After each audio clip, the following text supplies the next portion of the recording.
नमस्कार. या व्हिडिओत आपण मानवी आरोग्य व रोग म्हणजेच ह्यूमन हेल्थ अँड डिसीजेस या टॉपिकबद्दल मागील वर्षात विचारल्या गेलेल्या प्रश्नांचं विश्लेषण करणार आहोत. आता आपण पहिला प्रश्न बघूयात. हा प्रश्न MPSC 2016मध्ये विचारला गेलेला आहे आणि हा प्रश्न आहे, एका साधारण प्रौढाकरता पुढील 2 विधानांपैकी कोणते योग्य आहे?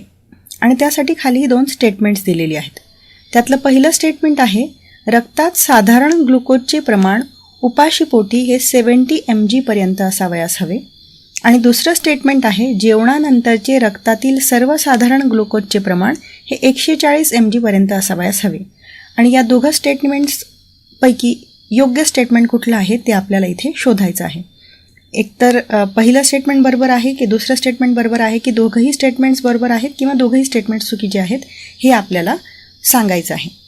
आता आपल्या पुस्तकातल्या मधुमेह या हेडिंग अंतर्गत, डायबिटीस या हेडिंग अंतर्गत आपण ही मधुमेहाबद्दल स्वतंत्रपणे या पॅरामध्ये माहिती दिलेली आहे.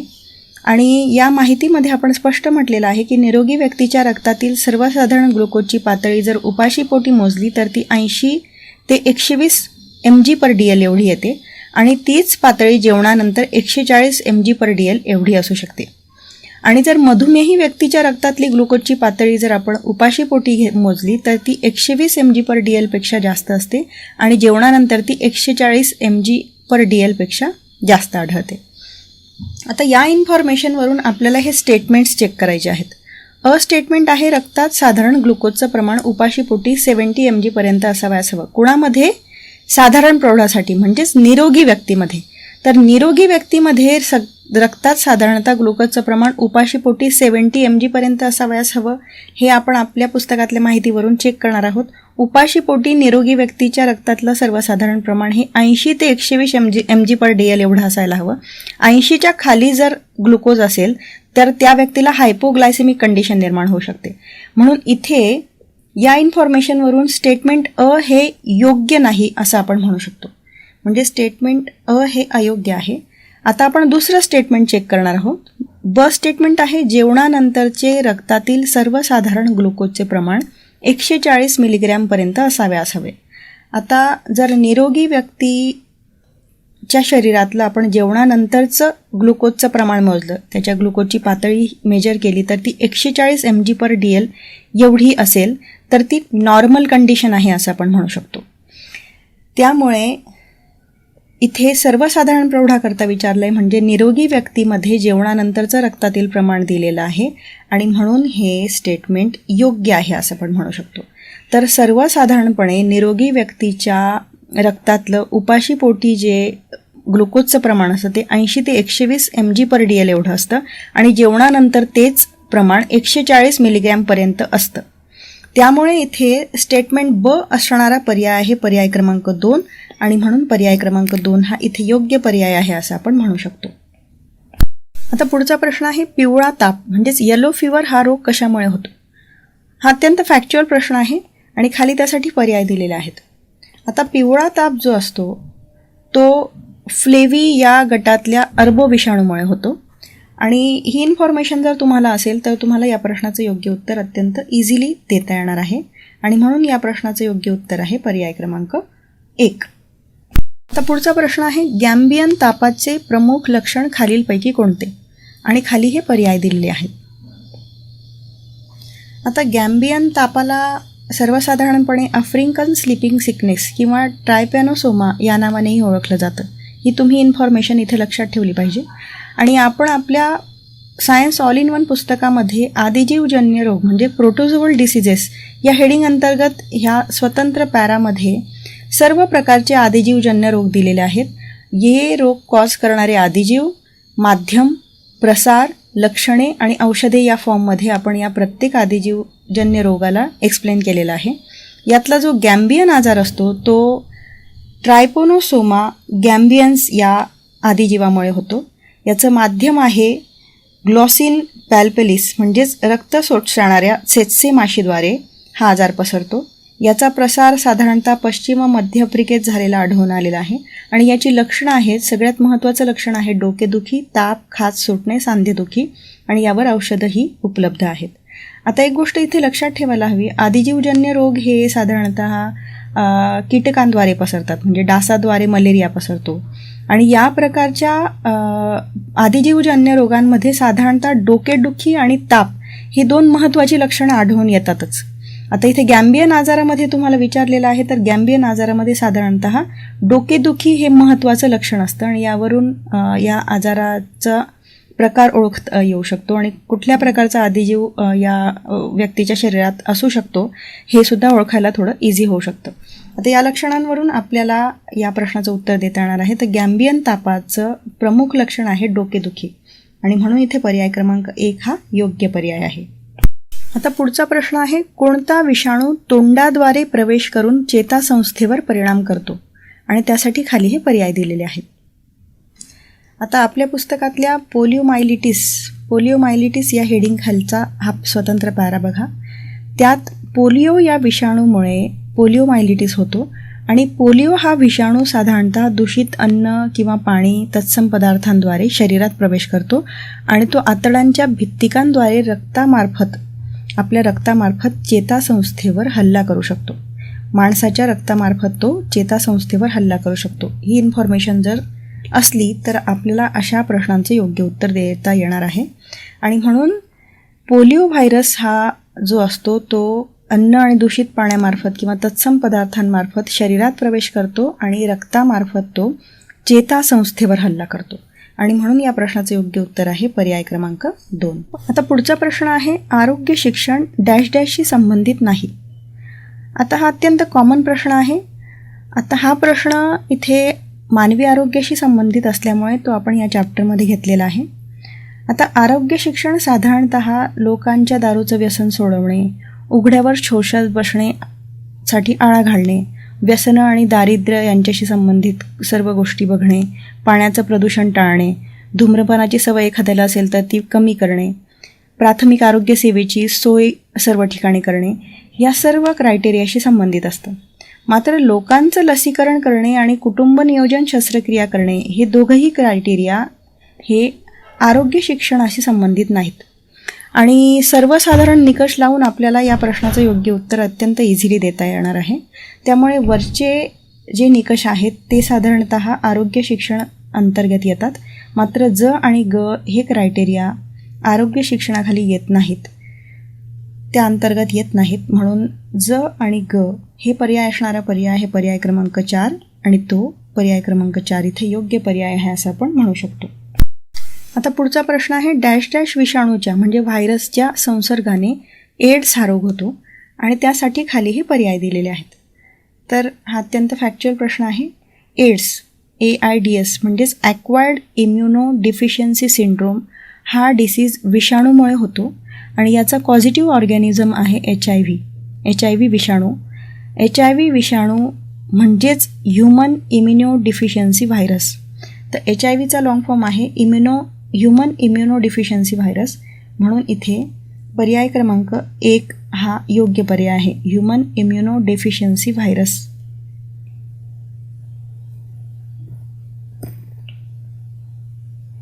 आता पुढचा प्रश्न आहे, डॉट्स हा उपचार कोणत्या रुग्णांसाठी आहे? हा प्रश्न असिस्टंट 2012मध्ये विचारला गेलेला आहे आणि याच प्रकारचा प्रश्न थोड्या वेगळ्या फॉर्ममध्ये दुय्यम सेवा गट ब पूर्व 2019मध्ये सुद्धा विचारला गेलेला आहे. तो प्रश्न आहे, डॉट्स कार्यक्रम हा खालीलपैकी कुठल्या राष्ट्रीय कार्यक्रमाचा महत्त्वाचा भाग आहे? आणि त्यासाठी हे पर्याय दिलेले आहेत. आता इथेही हे पर्याय दिलेले आहेत. तर या दोघंही प्रश्नांचं योग्य उत्तर आपल्याला माहिती असण्यासाठी क्षयरोग याबद्दल आपल्याला थोडी प्रॉपर इन्फॉर्मेशन असणं आवश्यक आहे. आता आपल्या पुस्तकातल्या क्षयरोग म्हणजेच TB म्हणजेच ट्युबरक्युलोसिस या हेडिंग अंतर्गत आपण ही स्वतंत्र इन्फॉर्मेशन दिलेली आहे. या डॉट्स म्हणजे काय हे आपण इथे मेन्शन केलेलं आहे. Directly observe treatment short course म्हणजेच डॉट्स होय. आणि हा डॉट्स कार्यक्रम राष्ट्रीय क्षयरोग नियंत्रणाचा महत्त्वाचा भाग आहे आणि ही इन्फॉर्मेशन आपल्याला असेल तर आपल्याला या प्रश्नांचं उत्तर देता येणार आहे. तर डॉट्स हा उपचार साधारणतः क्षयरोगासाठी वापरला जातो, म्हणून इथे पर्याय क्रमांक 4 हा योग्य पर्याय आहे. आणि या प्रश्नात डॉट्स कार्यक्रम हा राष्ट्रीय क्षयरोग नियंत्रण कार्यक्रमाचा एक भाग असल्यामुळे इथे पर्याय क्रमांक 3 हा योग्य पर्याय आहे असं आपण म्हणू शकतो. आपण पुढच्या प्रश्नाकडे वळूयात. हा प्रश्न आहे, फायलेरियासिस हा रोग कोणत्या वर्गामध्ये मोडतो? आणि खाली हे पर्याय दिलेले आहेत. आता या प्रश्नाचं योग्य उत्तर देण्यासाठी तुम्हाला रोगांचं वर्गीकरण माहिती असणं आवश्यक आहे.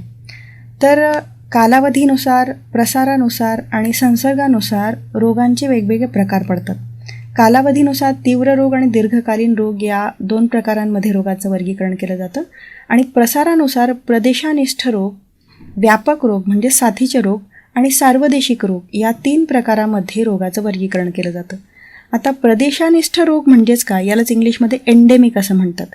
जे रोग विशिष्ट ठिकाणी राहणाऱ्या लोकांमध्येच अचानकपणे आढळून येतात त्या रोगांना प्रदेशानिष्ठ रोग असं म्हटलं जातं.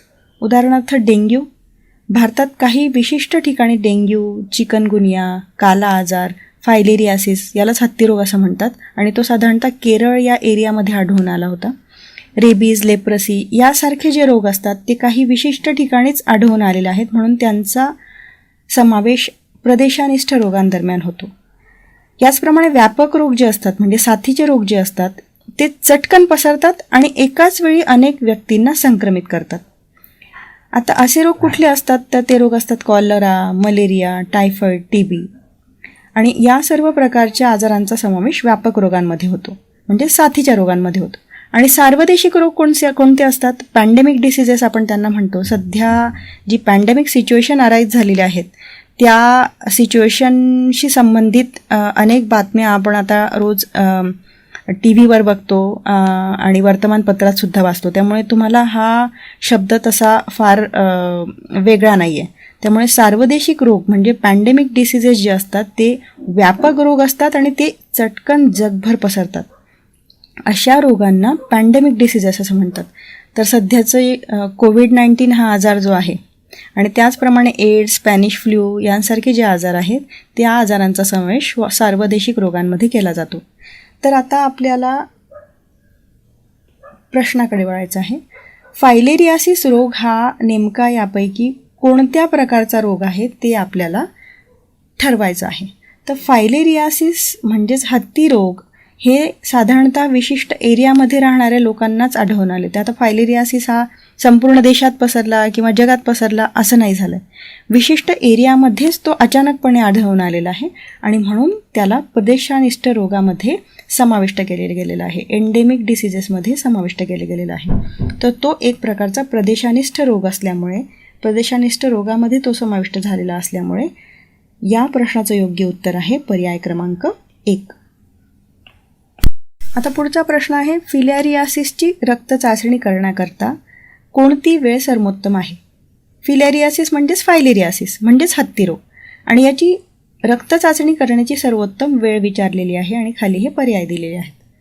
आता आपल्या पुस्तकातल्या फायलेरियासिस या हेडिंग अंतर्गत जर तुम्ही बघितलं तर याचा प्रसार जो होतो तो क्युलेक्स नावाच्या मादी डासाद्वारे होतो आणि या मादी डासाद्वारे ही जी कृमी असते वाउचिरिया बॅकफोर्टी ही कृमी वेगवेगळ्या व्यक्तींकडून पुढे पसरत जाते आणि ती कृमी ज्या व्यक्तीच्या शरीरात एंटर करते त्या व्यक्तीला फायलेरियासिस हा आजार होतो. आणि याचा अधिवास साधारणतः पायांच्या लसिकांमध्ये होतो आणि या लसिकांमध्ये हे छोटे छोटे कृमी अटकून पडल्यामुळे तो पाय सुजतो आणि या लसिका ज्या लिम्फॅटिक वेसल्स असतात त्या मोठ्या होतात आणि तो पाय सुजतो आणि तो हत्तीप्रमाणे भासू लागतो आणि म्हणून याला हत्ती रोग असंही म्हटलं जातं, एलिफंटॅसिस असंही म्हटलं जातं.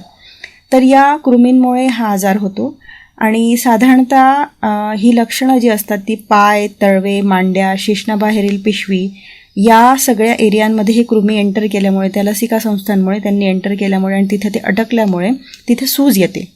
आणि हे जे कृमी असतात ते साधारणतः त्या व्यक्तीच्या शरीरामध्ये हे कृमी रक्तात रात्रीय सक्रिय होतात आणि म्हणून रात्री जर रक्त घेतलं तर ते त्या तपासणी दरम्यान दिसू शकतात.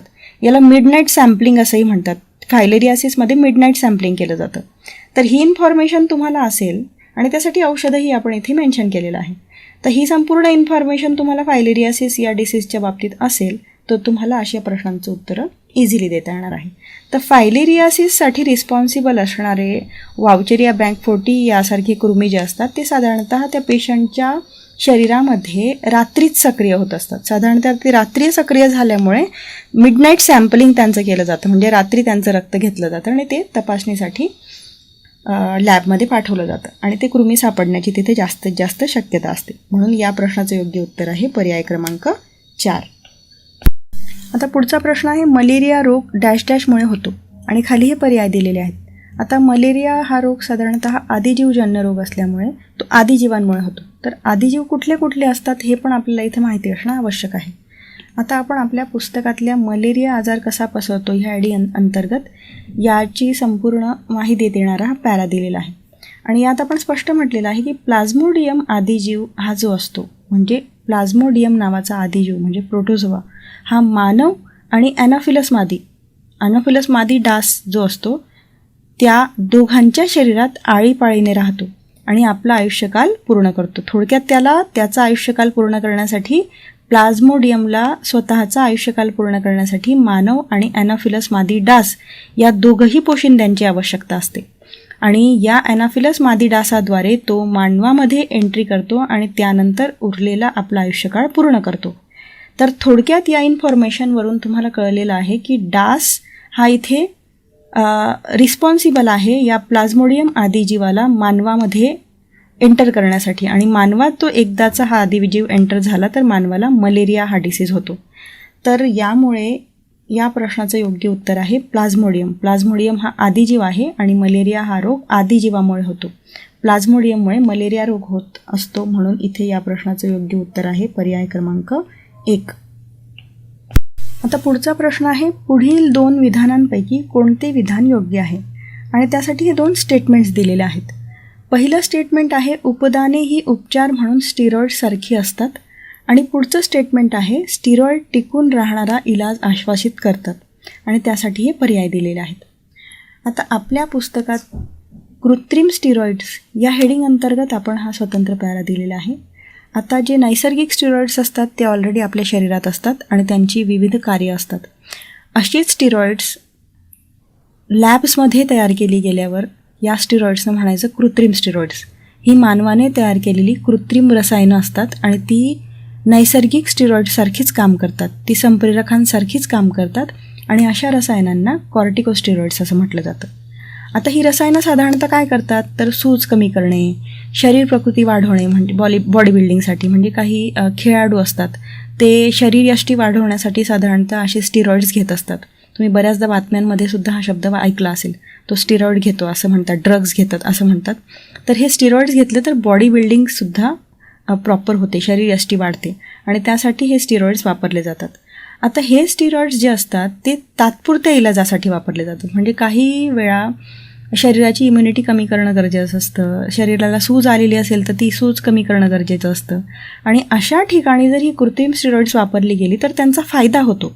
मात्र कायम जर ही स्टिरॉइड्स घेत राहिलं तर त्याचा मात्र मानवी शरीराला नेहमी नुकसानच होतं आणि अशा स्टिरॉइड्समुळे कायम घेतलेल्या या स्टिरॉइड्समुळे आपल्या शरीरात विविध समस्या निर्माण होऊ शकतात, साईड इफेक्ट्स उद्भवू शकतात. उदाहरणार्थ छातीत जळजळ होणे, वजन कमी होणे, कर्करोग, निद्रानाश, मधुमेह, उच्च रक्तदाब, भूक मंदावणे आणि इतर अनेक समस्या साईड इफेक्ट्स या कृत्रिम स्टिरॉइड्समुळे उद्भवू शकतात. जर हे कृत्रिम स्टिरॉइड्स कायम वापरले गेले तर ते साईड इफेक्ट्स कॉज करतात, ते केवळ तात्पुरता इलाज म्हणून घेता येऊ शकतात. आता ही इन्फॉर्मेशन तुम्हाला असल्यावर तुम्हाला या प्रश्नाचं 50% उत्तर देता येणार आहे. आता पहिलं स्टेटमेंट आहे, उपदाने ही उपचार म्हणून स्टेरॉइड्ससारखी असतात.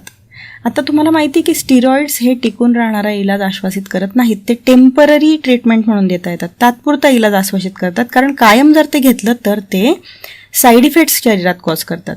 आणि उपदानं म्हणजे काय तर सबसिडीज, अनुदानं, सरकार जी अनुदानं देतं, सबसिडी देतं सर्वसामान्य लोकांना, शेतकऱ्यांना, ही उपदानं त्या शेतकऱ्यांना किंवा सर्वसामान्य लोकांना तात्पुरता इलाज म्हणून दिलेली असतात. अशा काही वेळा शेतकऱ्यांसाठी आणि सामान्य लोकांसाठी सरकार हे अशी उपदानं म्हणजे सबसिडीज देत असतं.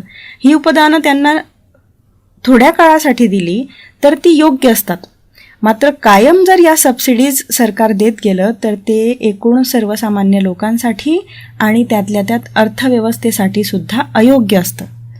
अशाने अर्थव्यवस्था कोलमडण्याची शक्यता असते आणि ते सर्वसामान्य लोकांसाठी सुद्धा योग्य नसतं. म्हणून या उपदानांचा म्हणजे सबसिडीजचा इथे स्टिरॉइडबरोबर कंपॅरिझन केलं गेलेलं आहे. उपदानांचं कंपॅरिझन स्टिरॉइड्सबरोबर केलं गेलेलं आहे. उपदाने ही उपचार म्हणून स्टिरॉइडसारखीच असतात का? तर हो, स्टिरॉइड्स पण तात्पुरता इलाज आश्वासित करतात आणि उपदानंसुद्धा तात्पुरताच दिली गेली तर ती बरी असतात सरकारमार्फत. म्हणून पहिलं स्टेटमेंट हे बरोबर आहे. कायम जर उपदानं देत गेले सरकार तर अर्थव्यवस्था कोलमडण्याची शक्यता असते आणि ते लोकांसाठीही योग्य नसतं. म्हणून हे पहिलं स्टेटमेंट इथं योग्य आहे. आता आपण दुसरं स्टेटमेंट चेक करूयात. दुसरं स्टेटमेंट आहे स्टिरॉइड टिकून राहणारा इलाज आश्वासित करतात. तर नाही, यापूर्वी आपण बघितलंच आहे की स्टिरॉइड्स हे तात्पुरता इलाज आश्वासित करतात आणि जर आपण कायम त्याचा इलाज म्हणून स्टिरॉइडला घेत राहिलो तर ते साईड इफेक्ट्स शरीरात कॉज करू शकतात. म्हणून कुठल्याही व्यक्तीने स्टिरॉइड्स कायम घेणं हे अयोग्य आहे आणि म्हणून स्टिरॉइड टिकून राहणारा इलाज आश्वासित करतात हे स्टेटमेंट चुकीचं आहे आणि म्हणून केवळ स्टेटमेंट योग्य आहे असं आपण इथे म्हणू शकतो आणि केवळ स्टेटमेंट योग्य असणारा पर्याय आहे पर्याय क्रमांक 1 आणि म्हणून इथे पर्याय क्रमांक 1 हा योग्य पर्याय आहे.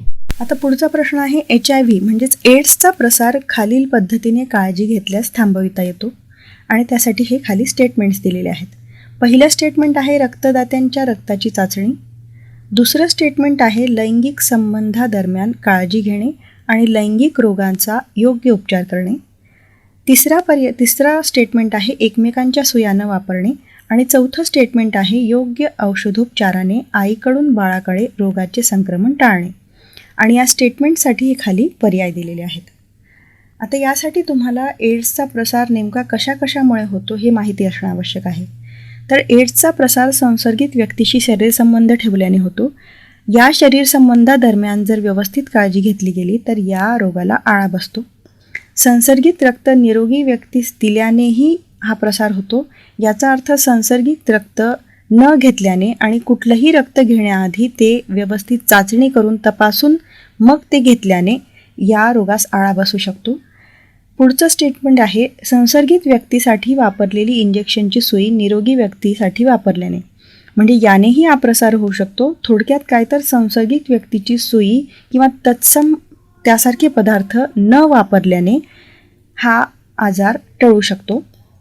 मादक पदार्थ म्हणजेच ड्रग्स शरीरात टाकण्यासाठी व्यसनी व्यक्तीने संसर्गित सुई वापरल्याने किंवा ब्लेडने हा आजार होऊ शकतो. म्हणजेच थोडक्यात सुई ब्लेडसारखे पदार्थ जर वापरले, यासारख्या वस्तू जर या संसर्गित व्यक्तीच्या वापरल्या नाहीत तरीही या रोगाला आळा बसू शकतो. आणि पुढचं स्टेटमेंट आहे संसर्गित मातेद्वारा नाळेतून बाळाला थोडक्यात शरीरद्रव्याद्वारे याचा प्रसार होतो. शरीरद्रव्याद्वारेच याचा प्रसार होतो, स्पर्शाने होत नाही, हे इथं तुम्ही लक्षात घेतलं पाहिजे. तर संसर्गित मातेद्वारा तो नाळेतून बाळाला होऊ शकतो. म्हणून अंडर ऑब्झर्वेशन जर या आईला ठेवलं आणि तिला विशिष्ट औषधोपचार केला तर तिच्या द्वारे तिच्या बाळाला हा होणारा संसर्ग टळू शकतो. आणि ही इन्फॉर्मेशन जर तुम्हाला असेल तर तुम्हाला आता या प्रश्नाचं योग्य उत्तर देता येणार आहे. रक्तदात्याची जर चाचणी केली तर या आजाराला आळा बसू शकतो. लैंगिक संबंधादरम्यान जर काळजी घेतली गेली तरीही या आजाराला आळा बसू शकतो. आणि लैंगिक रोगांचे योग्य उपचार करून किंवा संबंधादरम्यान काळजी घेऊन या रोगावर आळा बसू शकतो. एकमेकांच्या सुया न वापरल्यास किंवा तत्सम वस्तू न वापरल्यास या रोगाला आळा बसू शकतो. आणि योग्य औषधोपचाराने आईकडून बाळाकडे जर रोगाचे संक्रमण टाळले गेलं तरीसुद्धा या रोगाला आळा बसू शकतो. आणि स्टेटमेंट्स ब क ड ही चारही स्टेटमेंट्स योग्य असणारा पर्याय आहे पर्याय क्रमांक 3. म्हणून इथे पर्याय क्रमांक 3 हा योग्य पर्याय आहे असं आपण म्हणू शकतो. आता पुढचा प्रश्न आहे डॅश डॅश या रोगावर BCG ही प्रतिबंधक लस म्हणून वापरली जाते आणि त्यासाठी हे खाली पर्याय उपलब्ध आहेत. आता आपल्या पुस्तकातल्या जीवाणूजन्य आजार या हेडिंग अंतर्गत क्षयरोग ट्युबरकुलोसिस म्हणजेच TB या रोगाच्या पॅरामध्ये या रोगाला कारणीभूत असणारा जीवाणू, माध्यम, लक्षणं, प्रतिबंधात्मक उपचार, औषधोपचार हे सर्व दिलेलं आहे. आणि यात प्रतिबंधात्मक उपचार BCG म्हणजेच बॅसिलस काल्मेट ग्युरिन ही लस दिल्याने हा आजार टळू शकतो असं म्हटलेलं आहे. आणि ही इन्फॉर्मेशन तुम्हाला असेल तर तुम्हाला या प्रश्नाचं उत्तर चटकन देता येणार आहे. तर BCG ही प्रतिबंधात्मक लस असते, ती क्षयरोगावर दिली जाते. क्षयरोगाला आळा घालण्यासाठी दिली जाते आणि म्हणून या प्रश्नाचं योग्य उत्तर आहे पर्याय क्रमांक 1. आता पुढचा प्रश्न आहे, खालील विधाने विचारात घ्या. आता ही विधानं आहेत. अविधान आहे. पहिलं विधान आहे, झिका विषाणू प्रामुख्याने एडिस इजिप्ती डासामुळे पसरतो. दुसरं विधान आहे ब, झिका विषाणू युगांडातील झिका जंगलातून आला आहे. आणि तिसरं विधान आहे क, झिका विषाणूची लागण गरोदर स्त्रीकडून तिच्या बाळाला होऊ शकते.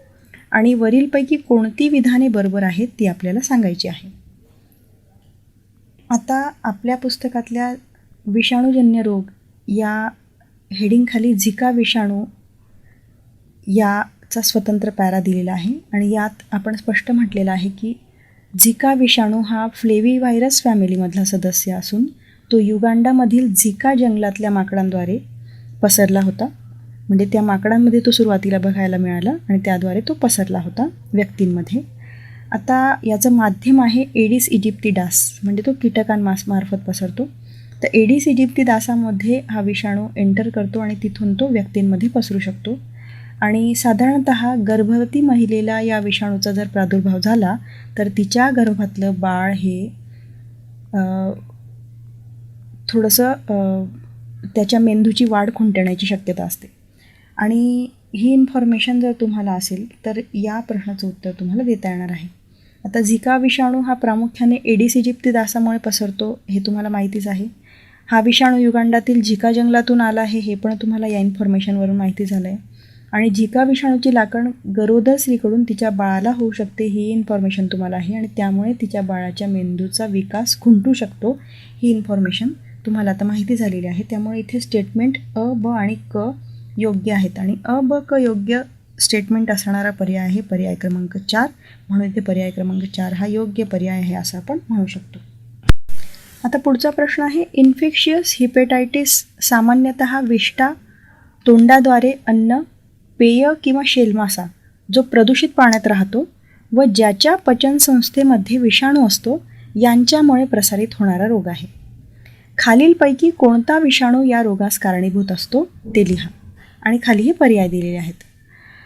आता यासाठी हिपेटायटिस हा विषाणू कारणीभूत आहे हे आपल्याला प्रश्नावरून आणि पर्यायांवरून समजलेलंच आहे. आता या विषाणूचे अनेक प्रकार असतात. त्यापैकी नेमक्या कुठल्या प्रकारच्या विषाणूचा या पद्धतीने प्रसार होतो हे आपल्याला सांगायचं आहे. आता बघा, कावीळ म्हणजेच हिपेटायटिस ज्याला आपण जॉन्डिस असंही म्हणतो हा अनेक प्रकारचा असू शकतो. नेमक्या कुठल्या विषाणूमुळे तो कावीळ झालेला आहे यानुसार त्या आजाराचा प्रकार ठरत असतो. आता तो जर ए, बी, सी, डी, ई आणि जी या विषाणूचा प्रकार असेल तर तो साधारणतः अनुक्रमे हिपेटायटिस ए, बी, सी, डी, ई आणि जी हे आजार कॉज करतो. आणि माध्यमांमध्ये आपण हे स्टेटमेंट बघू शकतो. तर हिपेटायटिस ई आणि ए, हिपेटायटिस ए आणि ई हे जे दोन डिसीजेस असतात, याचे जे प्रकार असतात ते साधारणतः दूषित पाणी, दूषित अन्न आणि तत्सम पदार्थांनी होतात. आणि हिपेटायटिस बी, सी आणि डी हे दूषित सुई, दूषित रक्त आणि असुरक्षित लैंगिक संबंधाद्वारे होतात. आता ही इन्फॉर्मेशन आपल्याला असल्यावर या प्रश्नाचं आपल्याला अत्यंत इझिली आणि योग्य उत्तर देता येणार आहे. तर आपल्याला माहिती आहे की हिपेटायटिस ए आणि ई हे दूषित अन्न आणि दूषित पाण्याद्वारे आणि तत्सम पदार्थांद्वारे पसरतात. म्हणून या प्रश्नाचं योग्य उत्तर आहे हिपेटायटिस ए विषाणू. हिपेटायटिस बी, जी आणि सी हे डिसीजेस दूषित सुई, दूषित रक्त आणि असुरक्षित लैंगिक संबंधाद्वारे पसरतात. म्हणजे थोडक्यात शरीरद्रव्याद्वारे ते पसरत असतात, रक्त किंवा शरीरद्रव्याद्वारे पसरत असतात. आणि म्हणून हे पर्याय इथे योग्य नसून हिपेटायटिस ए हा विषाणू अशा पद्धतीने, अशा माध्यमातून कॉज होऊन हिपेटायटिस ए म्हणजेच इन्फेक्शियस हिपेटायटिस ए हा आजार पसरत असतो. आणि या इन्फॉर्मेशनवरून या प्रश्नाचं योग्य उत्तर आहे पर्याय क्रमांक 1 असं आपण म्हणू शकतो. आता पुढचा प्रश्न आहे, नवजात शिशूला कोणत्या लसी सर्वप्रथम दिल्या जातात? आणि त्यासाठी खाली हे पर्याय दिलेले आहेत. आता आपल्या पुस्तकात आपण व्हॅक्सिनेशन्स अंडर मिशन इंद्रधनुष्य या अंतर्गत हा चार्ट दिलेला आहे आणि त्यात आपण स्पष्ट मेन्शन केलेलं आहे की ॲट बर्थ म्हणजे बाळाचा जन्म झाल्या त्याला BCG ओरल पोलिओ व्हॅक्सिन आणि हिपेटायटिस बीचं व्हॅक्सिन दिलं जातं. BCG म्हणजे बॅसिलस कॉलमेट गौरिन, ओरल पोलिओ, OPV आणि हेपेटायटिस B या 3 लसी त्याला जन्माच्या वेळी दिल्या जातात, जन्म झाले दिल्या जातात. आणि म्हणून या प्रश्नाचे योग्य उत्तर आहे पर्याय क्रमांक 1. आता पुढचा प्रश्न आहे, अस्तंभातील शास्त्रज्ञाच्या जोड्या ब स्तंभातील त्यांच्या शोधाबरोबर जुळवा. हा अत्यंत फॅक्च्युअल प्रश्न आहे आणि आपल्या पुस्तकातल्या वेगवेगळ्या चॅप्टर्समध्ये या प्रश्नांची योग्य उत्तरं दिलेली आहेत. आता याच चॅप्टरमध्ये आपण साधारणतः एडवर्ड जेन्नर यांनी देवी रोगाची लस शोधून काढली आणि पाश्चर यांनी अँथ्रॅक्सची लस शोधून काढली हे मेन्शन केलेलंच आहे. आणि याचबरोबर जैवरेणू या चॅप्टर अंतर्गत आपण अलेक्झांडर फ्लेमिंग यांनी एन्झाईम लायसोझोमचा शोध लावलेला आहे असं म्हटलेलं आहे. S.A. वॉक्समन यांनी स्ट्रेप्टोमायसिनचा शोध लावलेला आहे. आणि या योग्य जोड्या जुळवल्यानंतर यापैकी योग्य पर्याय आहे पर्याय क्रमांक 1 आणि म्हणून इथे पर्याय क्रमांक 1 हा योग्य पर्याय आहे असं आपण म्हणू शकतो. आता पुढचा प्रश्न आहे, जागतिक आरोग्य संघटना म्हणजे WHO बाबत खालीलपैकी कोणती विधाने बरोबर आहेत ते सांगा. आणि खाली हे स्टेटमेंट्स दिलेले आहेत.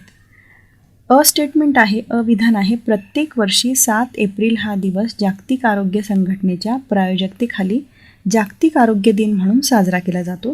हे अविधान आहे. ब विधान आहे, जागतिक आरोग्य संघटनेने या वर्षाचा जागतिक आरोग्य दिन अस्थमा या आजारावर केंद्रित केलेला आहे. हा प्रश्न 2016मध्ये विचारला गेलेला आहे, म्हणून त्यावर्षी या संघटनेने जागतिक आरोग्य दिन अस्थमा या आजारावर केंद्रित केलेला आहे की नाही असा हा प्रश्न आहे. असं हे स्टेटमेंट आहे.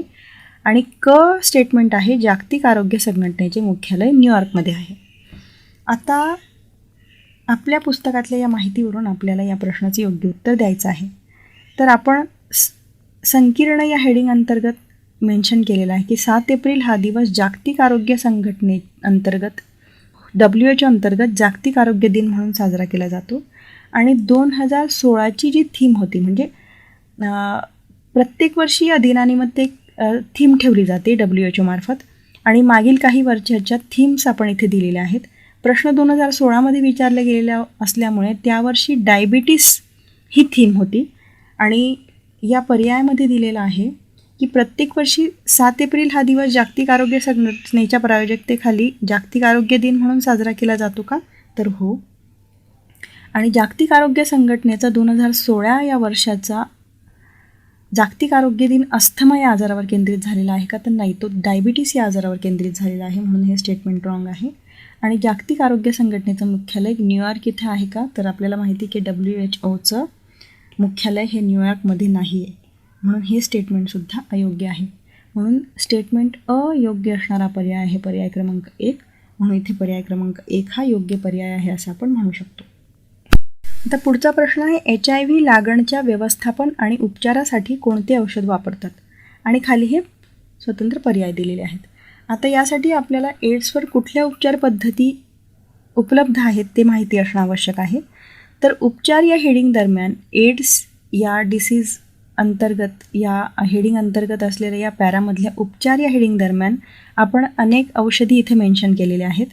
यात पहिली औषधी आहे AZT म्हणजे ॲझिडोथायमिडिन, दुसरी औषधी आहे DDC डायडिऑक्सीसायटिडिन, तिसरी औषधी आहे एमट्रिसिटॅबिन, चौथी औषधी आहे रिटोनावीर, लॅमिवुडिन, झायडोवुडिन, ॲबाकावीर, टिनोफोवीर इत्यादी. आणि जनरली याच्यात कॉम्बिनेशन थेरपी वापरून एक किंवा एकापेक्षा जास्त औषधी या रोग्याला दिली जातात आणि या प्रकारची उपचार पद्धती या रोगासाठी वापरली जाते. आणि यात रिटोनावीरचा सुद्धा समावेश असल्यामुळे रिटोनावीर पर्यायात उपलब्ध आहे आणि त्यामुळे पर्याय क्रमांक 1 हा इथे योग्य पर्याय आहे असं आपण म्हणू. आता पुढचा प्रश्न आहे, हवाबंद डब्यातील खाद्यपदार्थांमध्ये कोणता जीवाणू वाढण्याची शक्यता असते आणि त्यासाठी हे पर्याय दिलेले आहेत. आता हवाबंद डब्यांमध्ये साधारणतः विनॉक्सी परिस्थिती असते म्हणजे तिथे ऑक्सिजन उपलब्ध नसतो.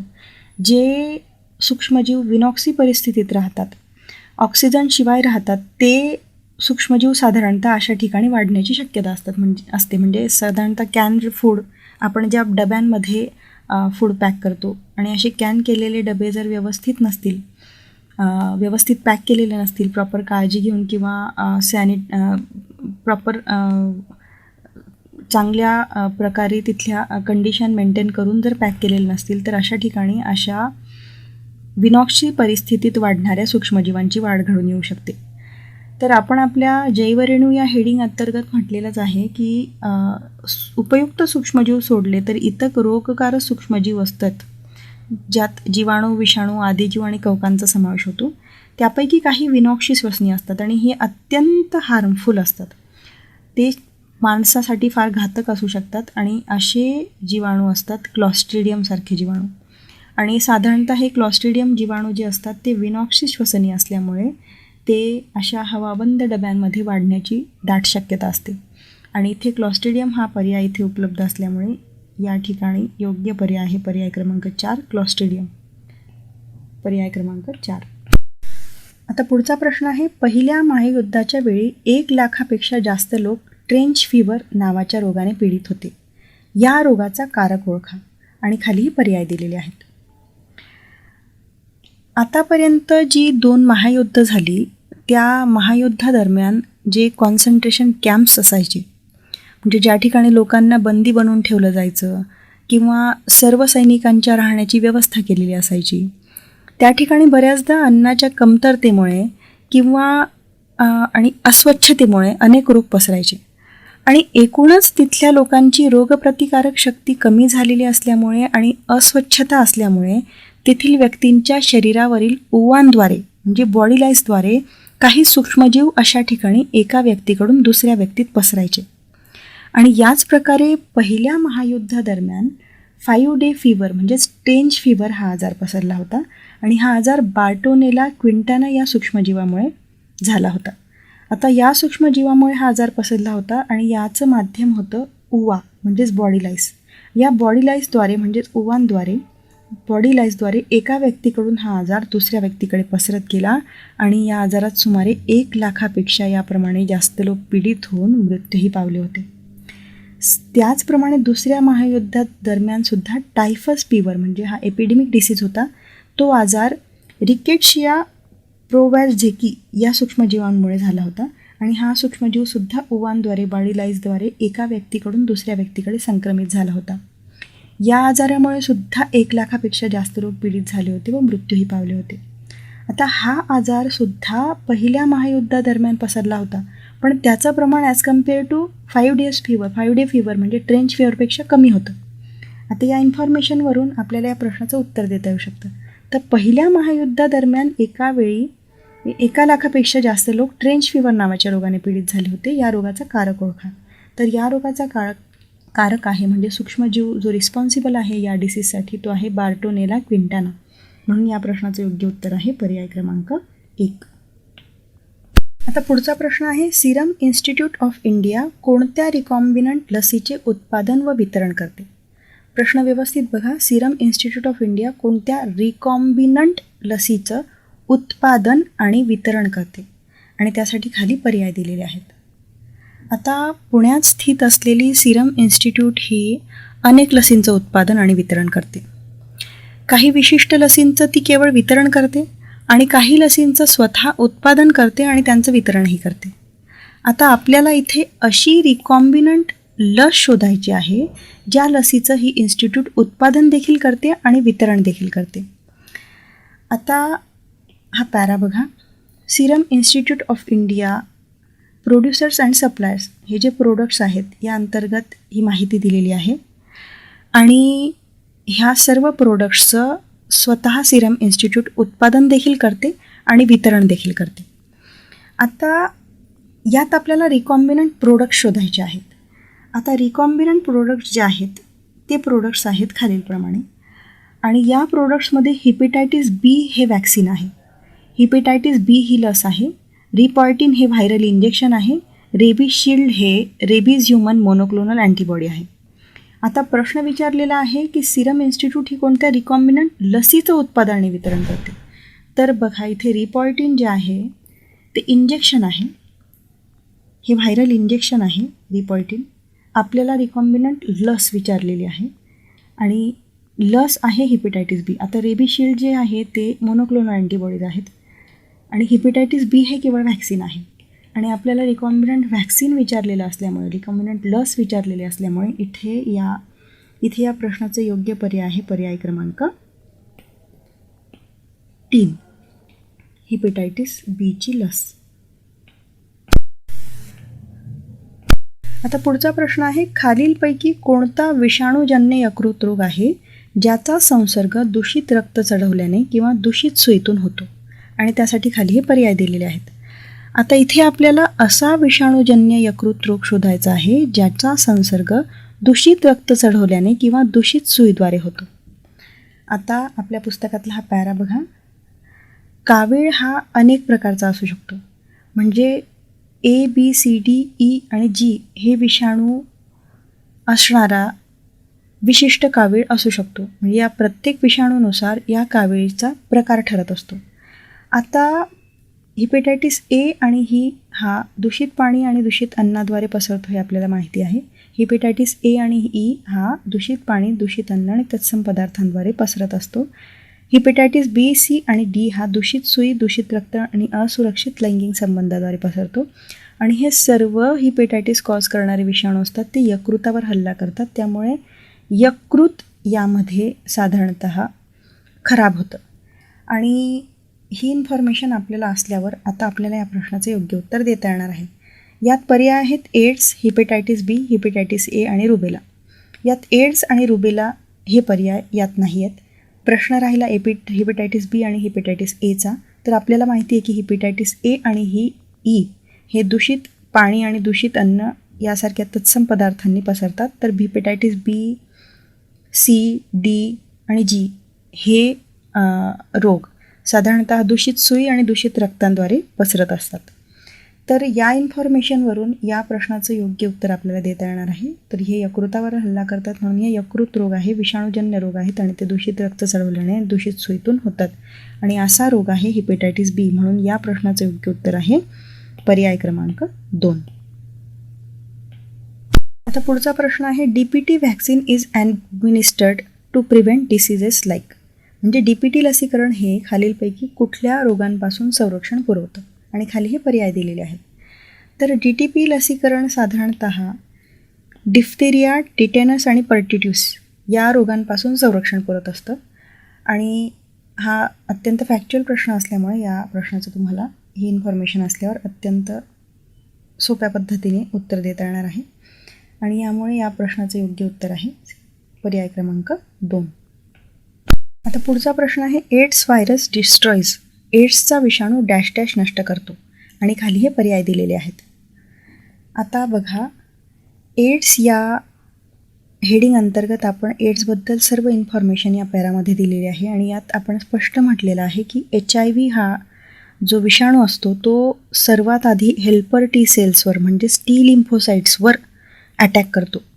आणि टी लिम्फोसाईट्स या रोगप्रतिकारक शक्तीशी संबंधित पेशी असल्यामुळे आपल्या शरीरातील रोगप्रतिकारक शक्ती कमी होते. या टी सेल्सवर या विषाणूने हल्ला केल्यानंतर या रोगप्रतिकारक पेशींमध्ये तो प्रवेश करतो आणि पुन्हा त्याच्यासारख्या नवीन प्रती तयार करतो आणि या पेशींना मारतो. आणि या पेशींना मारल्यामुळे त्या व्यक्तीची रोगप्रतिकारक शक्ती कमी होते आणि तो साध्या साध्या आजारांनासुद्धा तोंड देऊ शकत नाही. आणि अशा व्यक्तीवर अपॉर्च्युनिस्टिक पॅथोजन हल्ला करतात आणि साधारणतः सर्व प्रकारचे रोग त्याला होऊ शकतात आणि अनेक रोगांच्या समूहामुळे हा व्यक्ती दगावू शकतो. तर सगळ्यात महत्त्वाची गोष्ट आहे की हेल्पर टी सेल्सवर म्हणजेच टी लिम्फोसाईट्सवर हा HIV विषाणू अटॅक करतो. आणि ही इन्फॉर्मेशन असल्यावर अशा प्रश्नांची उत्तर तुम्हाला इझिली देता येणार आहे. म्हणून या प्रश्नाचं योग्य उत्तर आहे लिम्फोसाईट, पर्याय क्रमांक 3. आता पुढचा प्रश्न आहे, हळूहळू विकसित होणाऱ्या आणि दीर्घकालीन राहणाऱ्या संक्रमणास डॅश डॅश असे संबोधले जाते. आणि खालीही पर्याय दिलेले आहेत. आता आपण प्रश्न मराठीत वाचल्यानंतर तो इंग्रजीत सुद्धा वाचला पाहिजे, कारण मराठीत एका शब्दासाठी अनेक पर्यायी शब्द उपलब्ध असतात आणि ते तिथे वापरलेले असू शकतात. मात्र याचे कीवर्ड्स जे असतात इंग्लिशमध्ये ते एकच असतात, त्यामुळे आपलं कन्फ्युजन टळतं. म्हणून मराठीत एकदा प्रश्न वाचल्यानंतर हे सगळे प्रश्न पर्यायांसकट आपण इंग्रजीत वाचणंसुद्धा अनिवार्य आहे. आणि आता तुम्ही इथे बघू शकतात की रोगांचे कालावधीनुसार जे प्रकार पडतात ते असतात तीव्र रोग, ॲक्यूट डिसीज ज्याला म्हणतात इंग्लिशमध्ये, आणि दीर्घकालीन रोग, इंग्लिशमध्ये याला क्रोनिक डिसीजेस असं म्हणतात. तर ॲक्यूट डिसीजेस जे असतात ते तीव्र रोग असतात. हे शरीरात चटकन संसर्ग करतात आणि कमी कालावधीत तीव्र रूप धारण करतात. हे रोग पटकन बरे देखील होतात. फॉर एक्झाम्पल सर्दी लवकर होते आणि लवकर बरी होते. मात्र त्याचं स्वरूप जर नाही लक्षात आलं तर ती व्यक्ती दगावू शकते. उदाहरणार्थ flu, dengue, cholera, swine flu, कोविड-19 यासारखे जे तीव्र रोग आहेत ते चटकन होतात आणि चटकन बरेही होऊ शकतात. मात्र त्यांचा प्रॉपर कॉज जर नाही समजला तर ती व्यक्ती दगावू शकते. आणि जे दीर्घकालीन रोग असतात ते रोग शरीरात हळूहळू विकसित होत जातात आणि दीर्घकाळात व्यक्तीच्या शरीरास इजा होत जातात. आणि असे जे डिसीजेस असतात त्या डिसीजेसला बरे होण्यासाठी जास्त कालावधी लागत असतो. पण जर यांच्यावर योग्य औषध उपचार झाला आणि खूप प्रयत्न केले गेलेत, प्रॉपर ट्रीटमेंट घेतली गेली तर ते बरेसुद्धा होऊ शकतात. या रोगांमध्ये अयोग्य किंवा सलग उपचार न घेतल्यास व्यक्ती तीव्र संक्रमण होऊन दगावूसुद्धा शकते. उदाहरणार्थ मधुमेह, TB, ज्याला क्षय असंही मराठीत म्हटलं जातं. तर या इन्फॉर्मेशनवरून आता तुम्हाला या प्रश्नाचं उत्तर देता येणार आहे. हळूहळू विकसित होणाऱ्या आणि दीर्घकालीन राहणाऱ्या संसर्गास, हळूहळू विकसित होणाऱ्या आणि दीर्घकाळासाठी व्यक्तीच्या शरीरात राहणाऱ्या रोगास काय म्हणायचं? दीर्घकालीन रोग. यालाच इंग्लिशमध्ये क्रोनिक डिसीज असंही म्हणतात. मराठीत त्याला भरपूर पर्यायी शब्द उपलब्ध आहेत, म्हणून इंग्लिशमध्ये त्याचं नाव लक्षात ठेवायचं. क्रोनिक डिसीज, ॲक्यूट डिसीज आणि क्रोनिक डिसीज. ॲक्यूट डिसीज हा चटकन पसरतो आणि चटकन बरासुद्धा होऊ शकतो. क्रोनिक डिसीज हा हळूहळू विकसित होतो आणि दीर्घकाळासाठी व्यक्तीच्या शरीरात राहू शकतो. आणि या इन्फॉर्मेशनवरून या प्रश्नाचं योग्य उत्तर आहे पर्याय क्रमांक 1.